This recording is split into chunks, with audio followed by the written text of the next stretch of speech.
Welcome to the October 12th Complete Streets Commission meeting. This is a teleconference meeting with Complete Streets Commission members, city staff, and members of the public participating remotely to ensure proper social distancing in this federal, state, and local emergency. I would like to introduce Complete Streets Commission members and staff present. I'm Chair Sally Cole. Commissioners present include Katie Baruzzi, Jackie Seabriam, J.K. Jensen, Elizabeth King, Christopher Coleman. Brian Altman is absent. Staff present include Kevin Chen and Patrick Palmer. Patrick, would you please provide instructions to the Complete Streets Commission and members of the public on how the meeting will proceed? Yes, thank you, Chair Cole and members of the Complete Streets Commission. Welcome everyone to the October 12th Complete Streets Commission meeting, and thank you all for attending. At this time, we ask that the members of the commission please remain on screen for the duration of the meeting. You will be able to control your own webcams and microphones. Staff will engage webcams and microphones to make presentations and respond to the members of the commission. For members of the public who are in attendance and wish to provide public comment, after the chair calls for public comment on the item you wish to speak on, please engage the raised hand feature. I will then have the ability to open your microphone and you can provide your public comment to the Complete Streets Commission. For those members of the public who are calling in from a landline or a cell phone, you can also press *9 to raise your virtual hand. That concludes the instructions, and I return the meeting to the chair. Thank you, Patrick. Under reports and announcements, staff and commission members may communicate general information of interest regarding matters within the jurisdiction of the commission. No commission discussion or action can occur on any of the presented items. Kevin, do you have any reports and announcements? Yes, I do. Thank you very much, Madam Chair. And just bear with me for a second here. I just have two quick updates for the commission, both city council actions related. So first and foremost, the city council did approve staff going for 2 San Mateo County Transportation Authority grant applications, more well known as TA grants. Essentially, those are grants that we typically would go after when they're available to help support transportation projects. So in this case, we have 2 grants that submitted, one for the Ringwood Crossing Connection Project. Some of you might know this is one of the projects that will look to improve Ringwood and Van Buren kind of beyond the always stop request that is kind of in the works at the moment. It's a project that we went after a grant in the past that unfortunately were not successful, so we're hoping we'll have better luck for this one. The second project is for the Middle Avenue Complete Streets project, which most of you at this point are well aware of what the project is about, so I'm going into a bit more detail. The second item related to the Middle Avenue Complete Streets project is that the city council, so staff went to the city council in mid-September with a recommendation to install bike lanes and traffic calming measures along Middle by removing parking on at least one side, but then other areas on the other side that we recommend the removal of parking. At that meeting, staff got direction from the city council to actually return back to them at a future time to explore the idea of a bike lane pilot by removing parking on both sides of Middle. So since then, staff have been working through the process, developing a pilot scope, etc. And we're anticipating to go back to the city council for that item, with that item on October 18th, so next Tuesday. So once that agenda is published, we'll make sure to share that with the commission here. So with that, I will conclude my announcements. Thank you. Kevin, I just have one clarifying question. Yeah. Thank you for the update on both those items. They're both very important projects.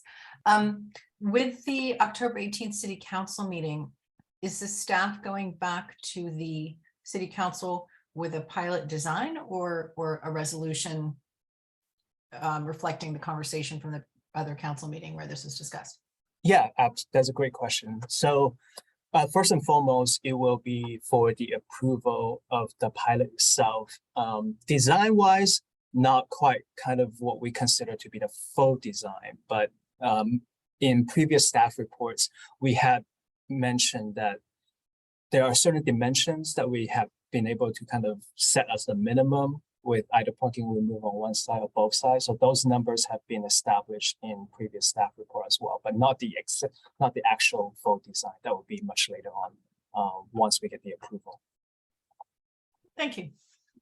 Do any commission members have anything under reports and announcements, general information of interest regarding matters within the jurisdiction of the commission? Okay, we'll move on to public comment.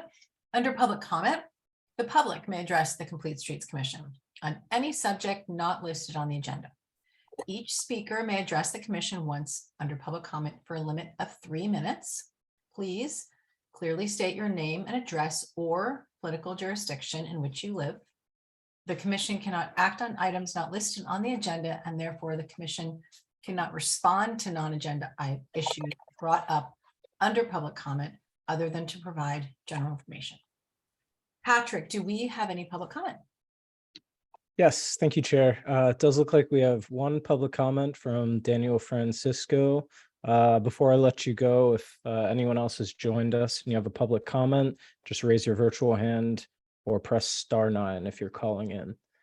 Daniel, you are now the public speaker. All right, sounds good. Can you all hear me? Yes, we can. All right, perfect. Thank you, commission members. I'm Daniel Francisco. Oh, and the timer went up and I'm trying to see my notes. Sorry about that. Didn't expect that to happen. Can you still hear me there? Yes. Yes. All right. So thank you, commission members. I'm Daniel Francisco and I'm the homeowner at 1790 Oak Avenue. I'm here today to advocate for installing traffic calming measures on Oak Avenue between Olive Street and Lemon Street, inclusive of measures at the Oak Avenue and Lemon Street intersection. As you're probably aware, Oak Avenue is one of the main routes children take to get to Oak Knoll Elementary, but also happens to be a frequent cut through to get to and from Sandhill Road, and so should be a priority for traffic calming measures. From my vantage point, living on the corner of Oak and Lemon, I frequently see cars accelerating rapidly and clearly exceeding the speed limit on Oak Avenue. In particular, cars pick up speed where the road is wider from Olive to roughly Brandon and maintain that speed from Brandon through to Lemon, even though the road narrows. This is particularly dangerous given all the children biking and walking to and from school. In addition, at least a handful of times a day, I witness cars running the stop sign at Oak and Lemon at fairly significant speed and at a much larger number of vehicles that do rolling stops. In fact, in the 5 minutes I was helping my wife unload groceries today at 3:10 p.m., I saw 2 cars not stop at the stop sign, including one who didn't even appear to slow down. Calming measures were previously explored in 2016, including a proposal to add 4 speed bumps. After a traffic study, the city transportation engineer at the time, Renee Bailey, confirmed that Oak Avenue qualified for calming measures. At the time, the spearheading neighbor decided not to pursue the final step of getting signatures, but I think the time is right for proceeding with these measures. I would commit to collecting signatures from neighbors in the study area if the committee is supportive of moving forward.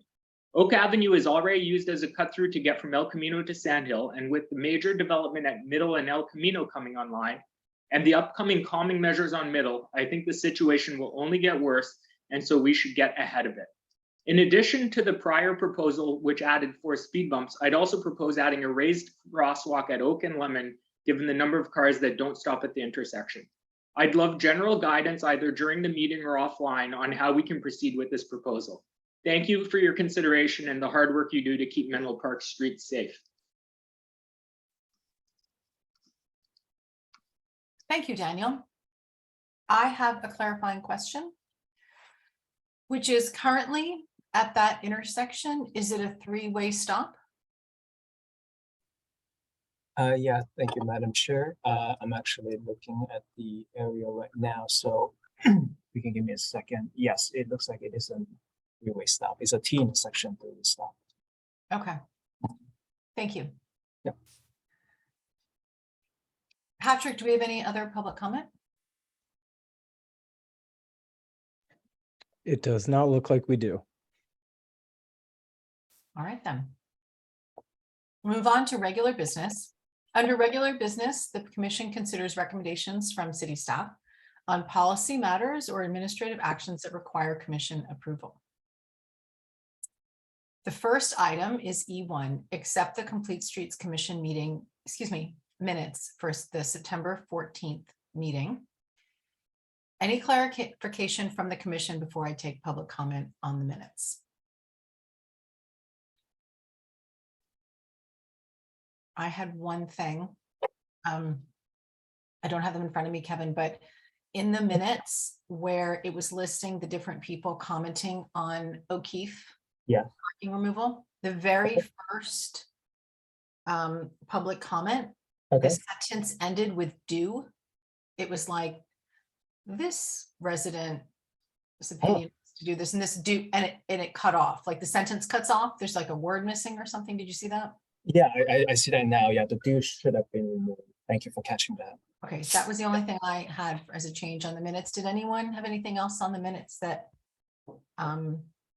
you would like to speak to? Clarification? Okay. Patrick, do we have any public comment on this item?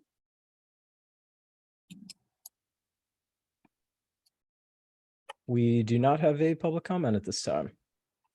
All right. Do I have a motion and a second to approve the minutes from the September 14th meeting? Chris? Thank you. Motion to approve, and then Jackie, a second. All right, Okay, Kevin. great. So we have a motion and a second on the table. For those that would like to vote yes to approving the minute, you can please raise your hand and just hold it up. That would be unanimous votes. Great, thank you very much. Thank you. All right, agenda item E2. Recommend the adoption of resolution number 2022-6 to install a no parking zones on Elma Street to facilitate the installation of an on-street bicycle corral. I believe we have staff member Nicholas Yee here. He's Transportation Demand Management Coordinator, to introduce this item. Good evening, commissioners. Can you all hear me? Okay, perfect. Let me just pull up the presentation. Can you all see that? Is that yes? I can't tell. Sorry. Okay, sorry. Yeah, Let me we just can go on see the full it. screen. Okay, thank you.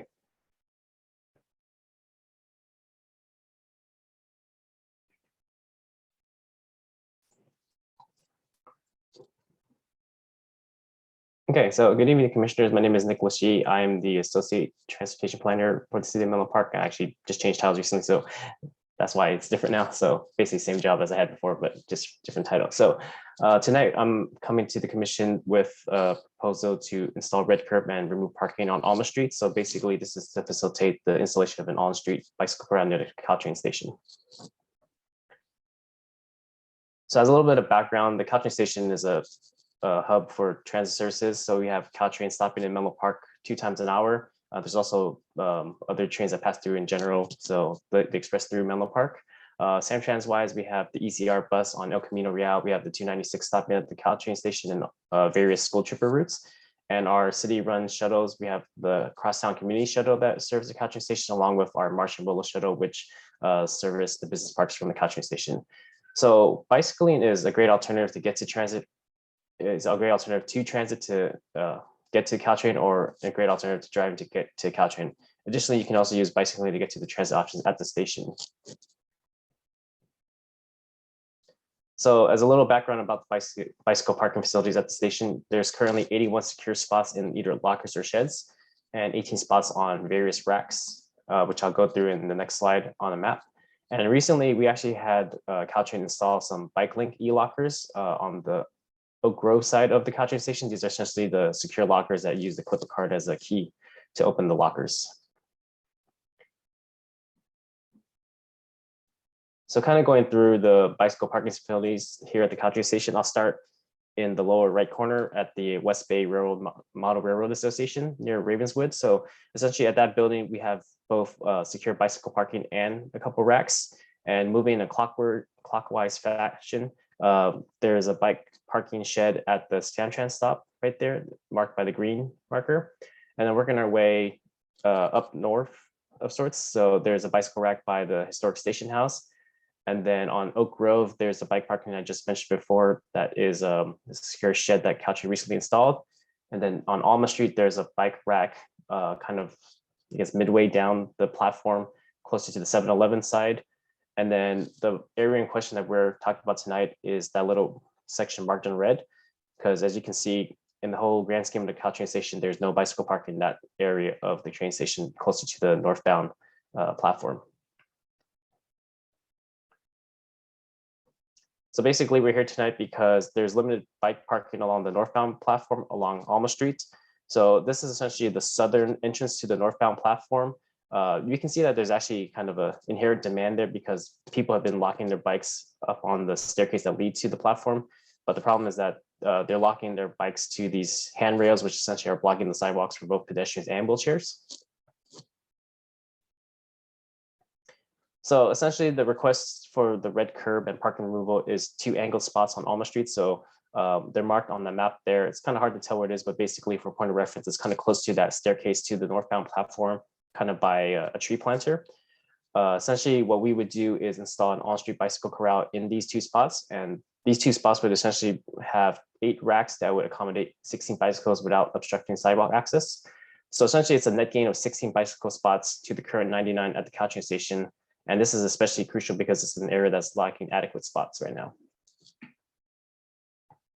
So just as a quick overview of some on-street bicycle corrals, it's a great way to add bicycle parking while maintaining sidewalk access. So an example around the city is at Santa Cruz and Curtis in downtown. So you can see on the left there, people are just kind of parking their bikes in like the sectioned off area on the street, but essentially they were converted into this on-street bicycle corral to add additional parking in downtown without inhibiting sidewalk access.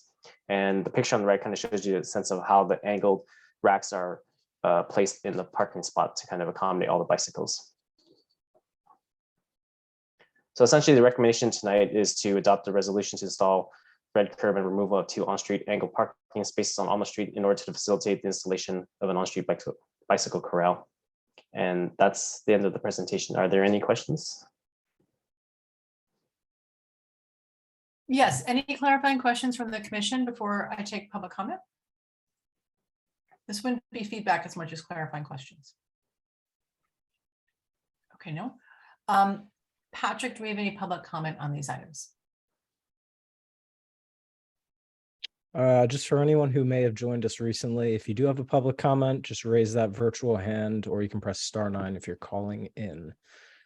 But it does not look like we have any public comments. Okay, I would like to ask the commission for feedback. I drove over to this location today and had one point of feedback, but I would like to ask everyone else first if they have any about the proposal or about the presentation, anything at all. Okay. I'll just say that I'm a big fan. That would have been where I would have wanted to park my bike when I was living on Waverly Street and biking to Caltrain. And it was a pain to try to find like a lamp post or whatever to walk my bike to. And I like that you don't have to like haul your bike over a curb or something the way we do in some other places in our city. So I have no complaints to register.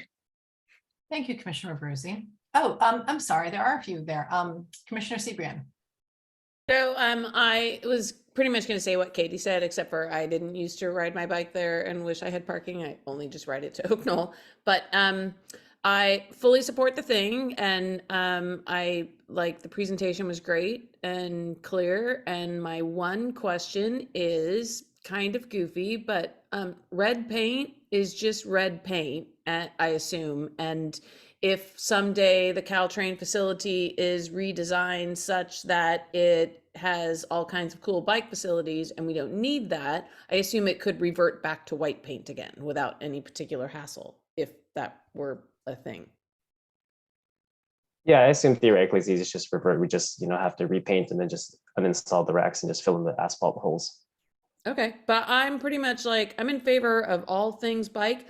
The one other tiny thing I have is, again, like it's sort of fluffy, but I do wonder, like long term, as we look at bike facilities, if we couldn't find a kind of cooler looking bike rack that was very Menlo Parky, and we could put them in more places. And, you know, if you make them tree-like, that they have a lot of places to lock up to, all the cooler. But that's just me being fluffy and aesthetic. And designy. Yeah, and to your point, I know like there's a lot of customization you can do. I know the most we've done customization wise is I know we've created some bike racks that look like the Menlo Park gates, and I think those are by the library if I remember correctly. That's cool. I haven't seen those. Is it by the library or downtown? I just can't remember off the top of my head. I've seen them and never put it together until now that that's what they're supposed to look like. I was just like, Okay. oh, they're sort of ornate green bike I'll racks. check and- those out. That's cool. I totally am with you, Katie. I've locked my bike to those very things, and it did not occur to me. So I like that. Bike rack design contest coming our way, Menlo Park. Okay, we've got Commissioner Jensen with a comment. Yeah, this is maybe loosely related to that discussion. So the staff report indicates that PCJPB is interested in potentially eventually installing these e-lockers in this space. Is that correct, in this spot that we're talking about? No, so sorry, just to clarify. So Caltrain, also PCJPB, which is their official organization title, they recently installed bike lockers towards the Oak Grove side of the train station. And eventually it's not necessary, it's not concrete yet, but the hope is that if there's enough demand, eventually they want to put some on their right of way closer to where our bike racks are being proposed. So if you can look in this picture or this map right here, you see how there's some angled parking spots close to Rainbowwood, not the section that we're talking about, but the other section right there, if that makes sense. So essentially, the way the street curves in a sense, it kind of forces the sidewalk and it forces the sidewalk in, so technically it becomes Caltrain's right of way. So right next to that sidewalk, there's a long dirt strip. So essentially they would potentially install some e-lockers there if it were, you know, feasible and, you know, there was enough demand. Okay, cool. Yeah, I guess in conjunction with this, like the e-lockers are super appealing to me. My bike was stolen in the city a few weeks ago, and I'm like still up in arms about it, trying to figure out how we can solve for those kind of problems. And obviously that was like a different situation. San Francisco is kind of on a different level than Menlo Park, but I think that I guess that might be up to Caltrain to decide like what they install there. Do we have any say there in whether it ends up being the e-lockers or just like a stationary bike rack? I think their approach, and don't quote me on this, is that they would like to install more secure spots because I think they're kind of a little more robust than typical bike racks because, you know, in your experience, Commissioner Jensen, you've experienced theft. So we don't want to have that continue. And I know we don't want to necessarily do that, but we're limited with our budgets. So, you know, racks is better than nothing. But I think in Caltrain's mind, ideally they go the route of bike lockers. So it kind of makes it more appealing to take your bike to the train station and actually have a secure spot there. Yeah, so JK, sorry about your bike. Yeah, it's all That's good. a real bummer. I remember when that happened to me. I do want to follow up on that comment though, because I'm curious if the staff can share with us what the usage is like for the new bike storage lockers that were installed like toward Oak Grove. Yeah, I don't have the numbers on me, but I could probably ask and they might be able to share those numbers. But yeah, they were installed in May. So that's about like what, you know, 5 months of use so far. Yeah, because I suspect that, again, other folks who bike more than I do could probably weigh in, but that bike storage lockers for a certain type of commuter, certain type of biker are really quite different, a quite different option and a much more attractive option than bike racks. Don't know, but I think it's important to offer both. So should we be moving in that direction of maybe installing another group of lockers in addition to the one that's north at Oak Grove? I think we should factor that into design and think about it. I think that I would encourage that. I think that's a really good idea. Okay, if any other commissioners have any comment, please speak now. Otherwise, Kevin, a bit unfair of me, I'm sorry, but I just forwarded a couple of photos to you. I don't know if you could possibly put them up in the meeting. If not, I can just speak to it. But I drove down here today and I did have one sort of design-based question about, first of all, excellent report, thank you. I think you well justified the need for more space to park bikes securely at Caltrain. When I went there today, I noticed a lot of traffic, pedestrian and bike traffic coming from Oak Grove southbound on Alma, but Oak Grove was very active today around 7-Eleven, et cetera. So I guess the only design question I had though, when I looked at that street, is that the location currently proposed in the resolution to remove the 2 parking spaces and put bikes there. As I traveled up and down Alma, you know, that other location that's more north on Alma, more towards 7-Eleven, where there's already some bike racks that are in the wavy design, that in the resolution, the staff is suggesting losing the wavy design bike racks and replacing it for horseshoe kind of bike racks in that area.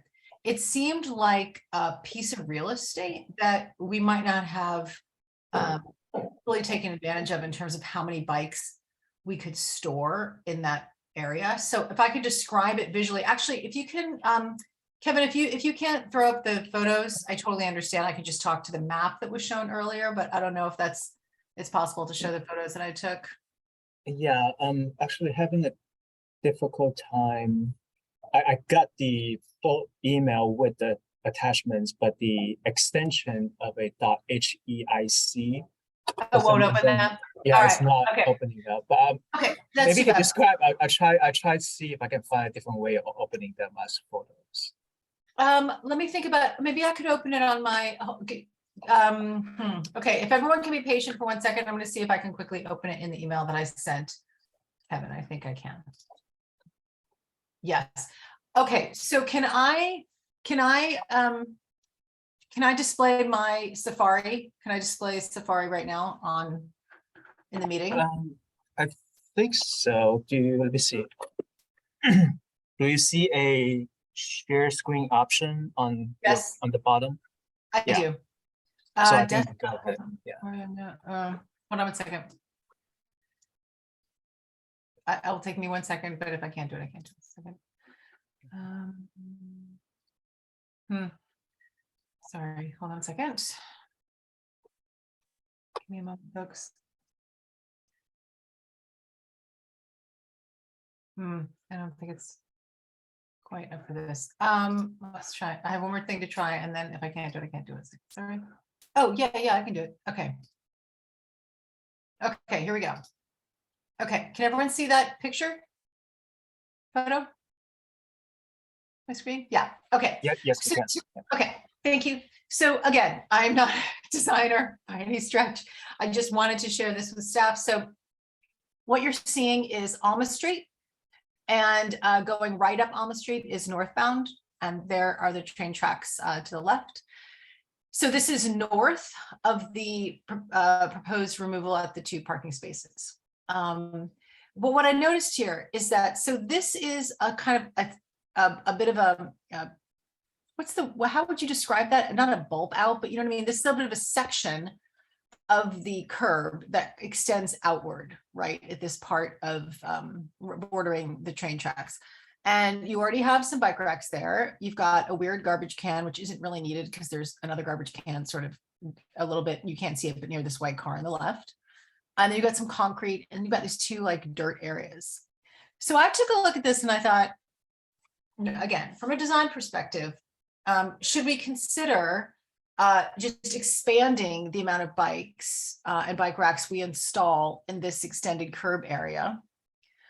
Maybe even getting rid of where the GMC Yukon huge vehicle thing is parked. That's a very large space, and it even has like a bit of space in front of it. So that's a very large section of curb there. You could even expand that and make kind of one big bike corral.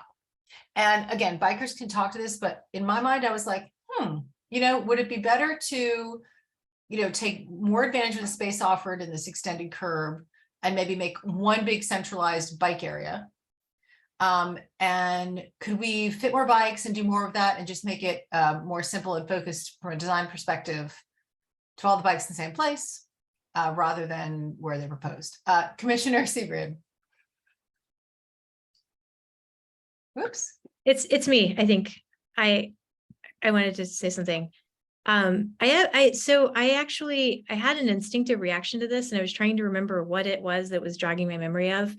And it's actually this challenge of kids parking their bikes at Hillview.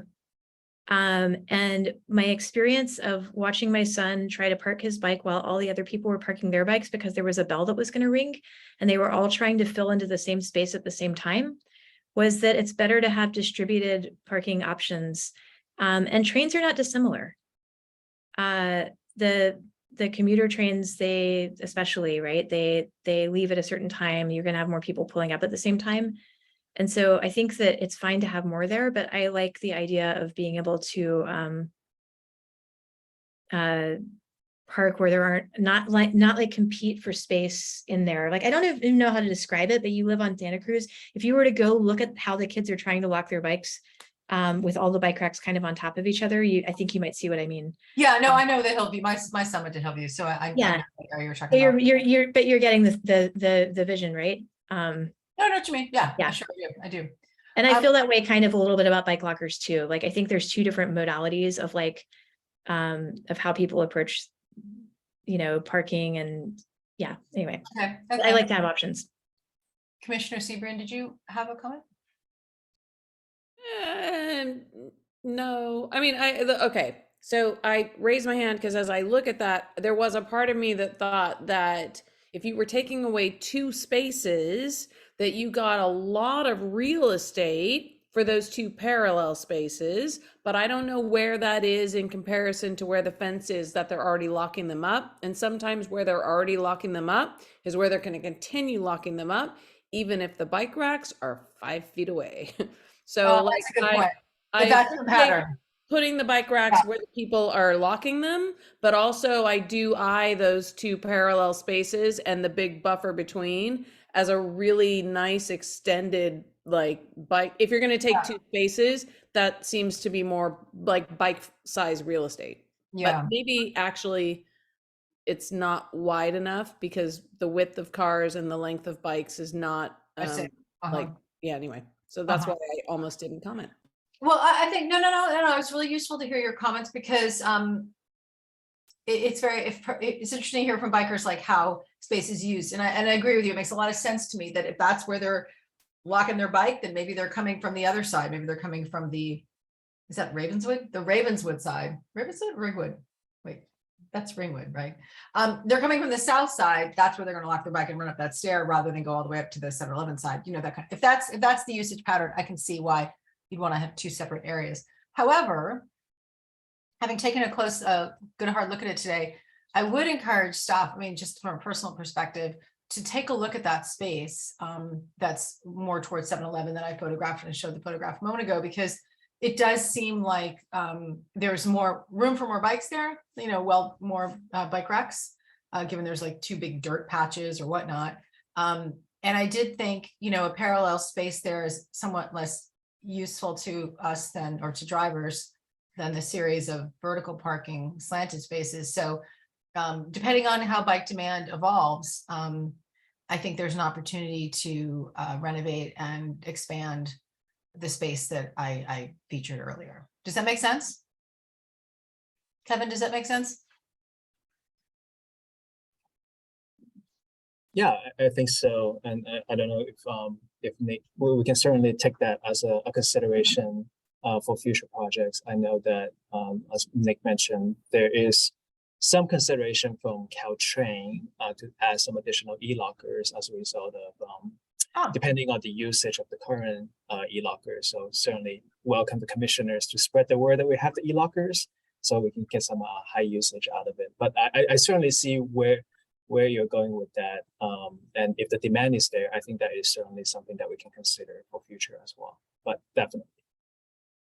Yeah, and I'll just add, we'll obviously take it into consideration. I think it's just kind of a wait and see how the demand, goes, because I think realistically, like, Commissioner Baruzzi said that, if everyone's making a beeline for the same centralized spot, it's theoretically great that it's centralized, but sometimes too, there could be that, conflict there. Everyone's crowded there. And I think naturally, the way the Caltrain station is laid out, there's only, if I remember correctly, there's 3 entrances onto that northbound platform. For example, you either come from the Oak Grove side, you come kind of mid-platform, closer to that bike rack that you just mentioned, Commissioner Chair Cole, and then the southern side from Ravenswood. So realistically, you're kind of only coming from 2 approaches. You can't really necessarily come from the middle. So one way or another, you're kind of coming from the north or the south. So I guess hopefully we can distribute the load in a sense. And like Commissioner Seaborn is saying, there is probably an inherent demand if people are already locking their bikes to the station or the handrails at the station there already. So, let's add some bike racks hopefully, and then we can kind of, have it on our radar for later on to possibly expand it later on, because it is kind of a natural point, like you said, to kind of just naturally do it more linearly, similar to like we have a nice long set of racks at the library, for example. Yeah. Okay, good point. I'm trying to think if there's anything else. I don't think so. So if there are any other feedback from the commission? If not, do I have a motion and a second for a recommendation on this resolution to install no parking zones on Alma Street to facilitate the installation of an on-street bicycle corral? Yeah, I was gonna say, I'll second. Go ahead, Kitty. Okay, Commissioner Brucey has a motion and Commissioner Jensen seconded it. Great, thank you very much. So we do have a motion and a second on the table here. Commissioners that would like to vote yes to this motion, if you can please raise your hand. I am seeing unanimous votes. Great, thank you very much. And thank you, Nick. Yeah, everyone. Thank you, Nick. All right, then we will move on to agenda item F, informational items. Informational items are transmitted to the commission in staff's effort to provide an update on matters of importance to the commission. Informational items are not action items. However, a commissioner, city staff member, or member of the public may request to make a comment or ask a question on any of the informational items. Do we have any informational items? Great, thank you, Madam Chair. I do. So just wanted to give the commission a quick status update on a few ongoing projects and one that's actually coming. So as many of you know, the city has been in pursuit of a local safety plan, and we have released the RFP a while ago. We have now since received a few proposals for that local safety plan. So the next step is to review those proposals and start a interview process. So that's definitely moving forward. And for those that are interested, happy to talk about them a little bit more offline if you're interested. Just quickly also up to date about the counties Ringwood and Coleman, that is the pedestrian safety plan study. I believe I mentioned this at the last meeting, but they are aiming to have a community advisory group meeting, hopefully by the end of the month, if not maybe early next month or so. The idea is to kind of go over some of the existing conditions that they have found and also discuss next steps. Once that meeting have taken place, and I believe Commissioner Peruzzi is part of that group. So certainly would welcome her update once that meeting has taken place. But our anticipation is that once that meeting has taken place, we would likely want to come to the commission with a quick update, with a presentation, and hopefully with Commissioner Peruzzi's help inform the commission on what has been done thus far and some of the steps that we want to move forward with.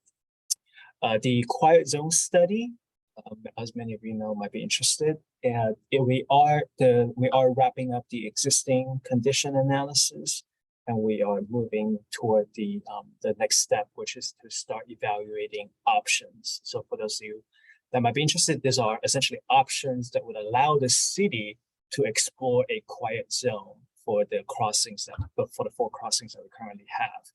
We are also anticipating to start the public outreach process sometime next year, because it does take some time for those options to develop and exhibits as well. So we're anticipating some sort of outreach effort by next year, early next year. El Camino Real crossing. So this is the missing crossing for the 3 signalized intersections along El Camino. We did receive feedback from Caltrains. So we do anticipate to hopefully start addressing them and moving the project forward. So very good to hear about that as well. So with that, I will conclude my project update. Thank you. I have a clarifying question. Absolutely. What is meant by a quiet zone? So yeah, this is something that has been in the works for a while now, but as you know, we have 4 Caltrain crossings at grade, so cars can't go over. When a train comes by, they need to sound the horn, and if you live nearby, you certainly know how loud that could be. So started, I believe last year or so, the city council prioritized the idea of establishing quiet zones as one of the one of the goals for this year. So that is essentially that project. It's a feasibility study, and the outcome of that study essentially is going to be recommendations of improvements necessary to establish a quiet zone. So in essence, when the trains come by, they don't have to sound the horns. And so obviously, in terms of implementation, it will be quite expensive. That's why we needed that feasibility study to explore options and coming up with costs for each associated options. That's very interesting. Thank you. Thank you very much for answering my question. Patrick, do we have any public comment on any of these informational items? Just as a quick reminder, if you have a public comment, raise your virtual hand or press *9. We do not have any public comments. All right, then. Thank you, Kevin, for the updates. We're going to move on to agenda item G, which is committee subcommittee reports. And I wanted to begin this section by introducing an idea I had about how to discuss item G on the agenda during these meetings. I thought that the format could possibly be tweaked, and instead of having a bit of a roll call where I in the meeting say, or Jackie, if she's leading the meeting, say, G1, is there an update from this committee? G2 is an update from this committee. I thought we could just change it as my asking generally, do any of the subcommittees have updates? And then having, if there's a subcommittee that does have updates, they can provide that. So I am proposing a tweak in the format of our agenda and of our meetings, where I just ask if any subcommittee has updates rather than go through G1 to G5. Kevin was kind enough to run this by the city clerk's office, and they're okay with this change, but I wanted to ask the commission for feedback.